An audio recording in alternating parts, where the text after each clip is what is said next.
Assalamu alaikum wa rahmatullahi wa barakatuh. Bismillah ar-Rahman ar-Rahim. I begin with the traditional Islamic greeting. Peace and blessings be upon you. In the name of Allah, the most gracious, the merciful, because of course none of this would be possible. Acknowledge the traditional owners of the land on which we meet today, the Wurundjeri people, and pay my respect to their elders, both past and present. Ladies and gentlemen, parliamentarians, dignitaries, special guests, community, friends. From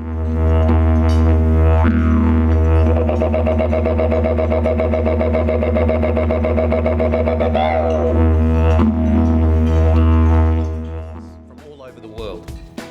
So the whole purpose of this museum is to demystify our religion for non-Muslims.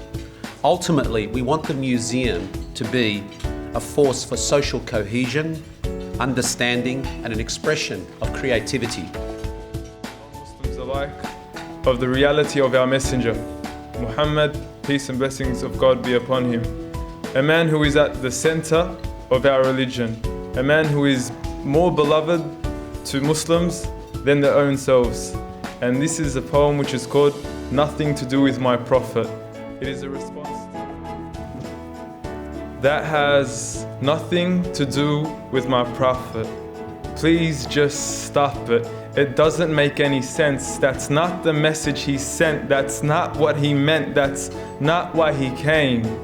So you can claim as much as you want to, but I assure you the man I follow was not the same. See, I know a man who forbade the cutting down of a plant, who even spoke against those who had burnt an ant. So why is it that I simply can't understand how we claim to follow the same man? Federal government, the leader of the federal opposition, representatives of the Greens Party, because this is an important event, because the Islamic Museum represents Australia, but I now regard this as an annual event where it's possible to organise one's thoughts. Life for politicians is someone gaps the time between speeches, to organise our thoughts about why is this important? Why is a function like this important? And I think it's fundamentally important, not so that people have to make protestations of loyalties to Australia. I take that as a given. But I think it's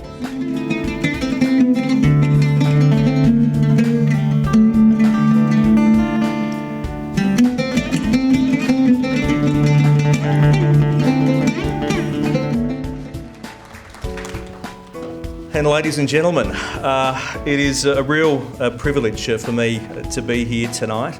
I think this is a really important opportunity for us to take a moment and to pause and to celebrate Islamic art, to celebrate Islamic history, to celebrate Islamic culture, and to celebrate the important contribution that Islam has made and continues to make in Australian society. But we are also importantly here to celebrate a wonderful museum that helps to interpret an important part of our community. We all know the Islamic Museum of Australia is filled with a plethora of extraordinary stories from the past and present.